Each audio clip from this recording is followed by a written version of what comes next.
बिस्मिल्लाहिर्रहमानिर्रहीम। अस्सलामुअलैकुम नाजरीन, मेरा नाम मोहम्मद उस्मान है और आप देख रहे हैं इल्मुल असरार। क्या आप जानते हैं कि इंसान का सबसे बड़ा दुश्मन शैतान नहीं बल्कि इंसान का अपना नफ्स है। ये नफ्स ही है जो इंसान को बुराई का हुक्म देता है और अच्छे कामों से रोकता है। ये नफ्स अगर काबू में हो तो इंसान वली बन जाता है, और यही नफ्स अगर बेकाबू हो जाए तो इंसान फिरौन, यजीद और शद्दाद बनते हुए देर नहीं लगाता। इसीलिए औलिया अल्लाह ने नफ्स के जिहाद को जिहाद अकबर करार दिया है, क्योंकि इस नफ्स की पाकी के बगैर इंसान जन्नत का दरवाजा नहीं खटखटा सकता। अपने इस सबसे बड़े दुश्मन के खिलाफ जिहाद करने के लिए जरूरी है कि इसके बारे में जान लिया जाए। ये नफ्स हर इंसान के अंदर मौजूद है और मुख्तलिफ हालतों और मुख्तलिफ दर्जात पर होता है। अगर कोई शख्स कहे कि जीते जी उसने अपने नफ्स को मार डाला है तो ऐसा मुमकिन नहीं है, क्योंकि ये नफ्स अपनी हालतें तो बदल सकता है मगर इंसान के जीते जी ये बिल्कुल नहीं मरता। आज नफ्स की उन 4 हालतों के बारे में बात करेंगे कि जिनका कुरान और हदीस में मतवातर जिक्र आया है, और इन 4 हालतों को जानने के बाद आप आसानी से जान सकते हैं कि आपका नफ्स किस हालत में और किस दर्जे पर फाइज है।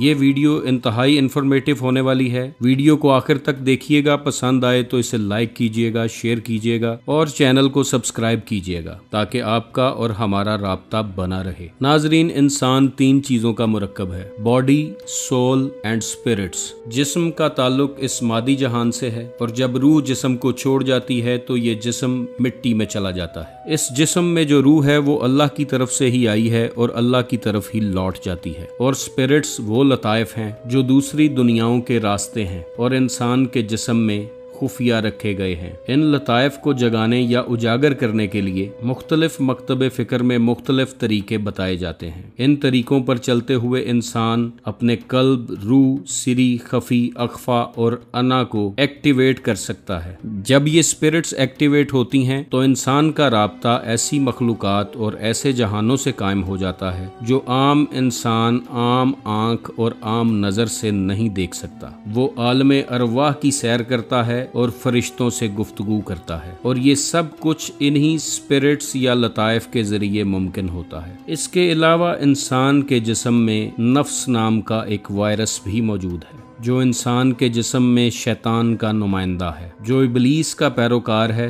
और हमेशा इंसान को बुराई का हुक्म देता है। पंजाबी के एक सूफी दरवेश कलंदर हजरत बाबा बुल्ले शाह फरमाते हैं कि ऐस नफ्स पलीत पलीत कीता अस्सा मुढ़ों पलीत ना हासे, यानी कि इंसान के जिस्म में इस नफ्स की मौजूदगी पलीदगी का बायस है। इंसान के जिस्म में ये नफ्स मुख्तलिफ हालतों में होता है, जिसकी सबसे पहली हालत नफ्से अम्मारा है। ये वो नफ्स है जो इंसान को बुराई के लिए उकसाता है, हमेशा बुराई की तरफ माइल करता है और अच्छाई से रोकता है। नफ्से अम्मारा इंसान को शहवात, नफसानी ख्वाहिशात, फहाशी और उरियानी की तरफ माइल करता है। इसके अलावा इंसान के दिल को दुनियावी ख्वाहिशात से भर देता है। एक ख्वाहिश पूरी होती है तो दूसरी ख्वाहिश जगा देता है। एक मंजिल हासिल होती है तो दूसरी मंजिल का रास्ता दिखा देता है, यानी ये दुनियावी ख्वाहिशात का सिलसिला खत्म होने नहीं देता। इसके बारे में कुरान की सूरह यूसुफ में फरमाया गया है, बेशक नफ्स तो बुराई का बहुत हुक्म देने वाला है मगर जिस पर मेरा रब रहम करे। इसके बारे में इमाम जाफर सादिक अलैहिस्सलाम ने फरमाया कि नफ्से अम्मारा दुश्मने इंसान है, अगर तुम इस पर काबू ना पाओ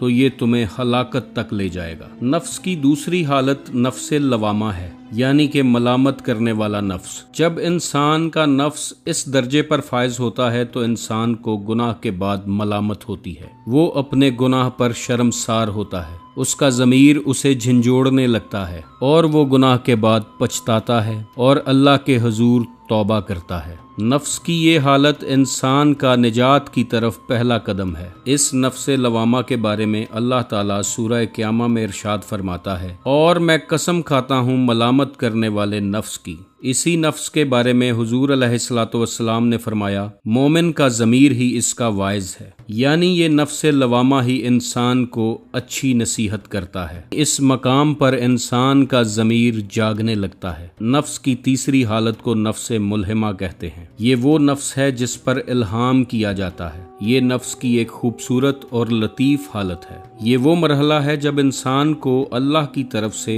खैर व शर की पहचान मिल जाती है। वो खुद का एहतसाब करता है और अच्छाई बुराई की पहचान इसे अता हो जाती है। उसे अपने अंदर का कूड़ा करकट नजर आने लगता है और जब कूड़ा करकट नजर आता है तो वो इस गंद की सफाई करनी शुरू करता है। नफ्स की इस हालत में इंसान के कल्ब पर इल्हाम होने शुरू होते हैं और वो रूहानी तौर पर बेदार होने लगता है और सही गलत की तमीज़ करने के बाद वो सही रास्ता या सिराते मुस्तकीम इख्तियार कर लेता है। नफ्से मुल्हिमा के बारे में कुरान पाक की सूरह शम्स में इरशाद है, फिर अल्लाह ने नफ्स को इसकी बदी और इसकी परहेजगारी का इल्हाम किया। हजरत जुनैद बगदादी रहमतुल्लाह अलैह इस नफ्स के बारे में फरमाते हैं, जब नफ्स को अल्लाह की तरफ से नूर मिलता है तो वो खैर व शर की पहचान करने लगता है। यही नफ्से मुल्हिमा की अलामत है। सही और गलत रास्ते की पहचान के बाद अगर इंसान सिराते मुस्तकीम की तरफ बढ़ने लगे तो उसका नफ्स जिस हालत में पहुंचता है वो नफ्से मुतमइन्ना है। मुतमइन यानी सुकून याफ्ता नफ्स। ये नफ्स का सबसे आला तरीन दर्जा है। ऐसा नफ्स अल्लाह के जिक्र से मुतमइन होता है, तमाम दुनियावी ख्वाहिशात से आज़ाद हो जाता है और अल्लाह की रज़ा में राज़ी रहता है। वो अच्छे हाल में हो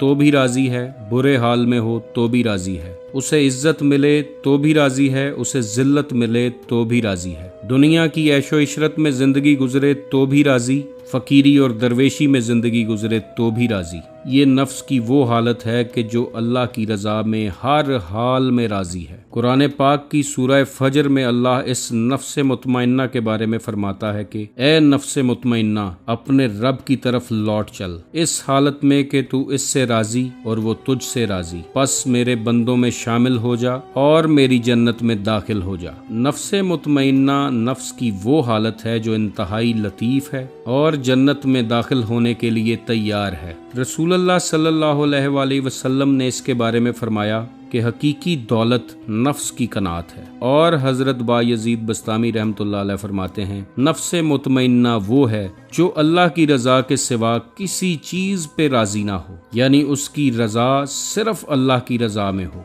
नाजरीन, याद रखें कि इंसान का सफ़र नफ्से अम्मारा से शुरू होता है और नफ्से मुतमइन्ना पर ख़त्म होता है। इंसान की ज़िंदगी का राज भी यही नफ्स है। नबी करीम अलैहिस्सलातु वस्सलाम का फरमान है कि जिसने अपने नफ्स को पहचाना उसने अपने रब को पहचाना, यानी इस नफ्स की पहचान इंतहाई ज़रूरी है। ये नफ्स एक ऐसा पर्दा है जो इंसान और अल्लाह के दरमियान हायल है। जो शख्स अपने नफ्स को पहचान लेता है और इस पर्दे को हटा लेता है वो शरीयत, तरीकत, हकीकत और मार्फत की सीढ़ियाँ चढ़ता चढ़ता एक दिन दीदारे इलाही तक पहुँच जाता है। इमाम जाफर सादिक अलैहिस्सलाम फरमाते हैं कि तुम्हारे सब दुश्मनों में से सबसे बड़ा दुश्मन तुम्हारा अपना नफ्स है जो तुम्हारे पहलू में है। हजरत अली अलैहिस्सलाम ने इस नफ्स के बारे में फरमाया कि जिसने अपने नफ्स पर काबू पा लिया इसने सबसे बड़ी फतेह हासिल कर ली। नफ्से अम्मारा से लेकर नफ्से मुतमइन्ना तक जाना एक रूहानी सफ़र है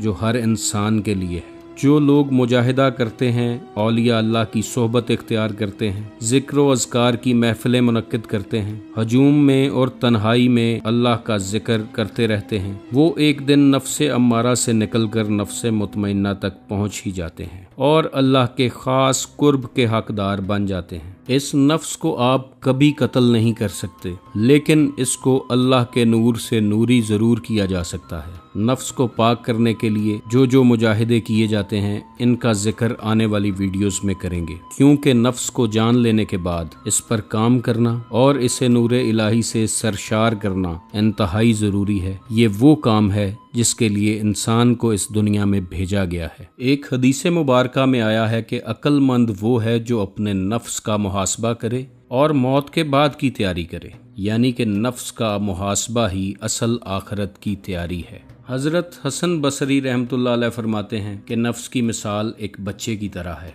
जब तक इसे माँ खुद दूध नहीं छुड़वाती ये खुद कभी नहीं छोड़ता। और हज़रत बायजीद बस्तामी रहमतुल्लाह अलैह ने फरमाया, जब तक तुम अपने नफ्स को मलामत ना करो तुम अल्लाह तक हरगिज़ नहीं पहुँच सकते। यानी कि ये नफ्स इंसान और अल्लाह के दरमियान एक दीवार है। अगर कोई इस दीवार को गिराने में कामयाब हो गया तो वही बारगाहे इलाही तक पहुंचेगा। जो शख्स नफ्स की ख्वाहिशात पर गालिब आ गया वही अल्लाह का कुर्ब पा गया, और जो नफ्स के पीछे चलता रहा वो दुनिया और आखिरत में रुस्वा हो गया। इसलिए फैसला आपने करना है कि आपने इस नफ्स के ऊपर सवारी करनी है, इस नफ्स को लगाम डालनी है, या इसके पीछे पीछे चलना है और इसकी पैरवी करनी है। ये फैसला करने की कुव्वत इंसान के अपने हाथ में रखी गई है। अल्लाह ताला से दुआ है कि वो आपको और मुझे नफ्स के ये मराहल तय करने की तौफीक अता फरमाए। आप खुश रहें, आबाद रहें और रहमत खुदाबंदी के साए में रहें। अल्लाह हाफिज।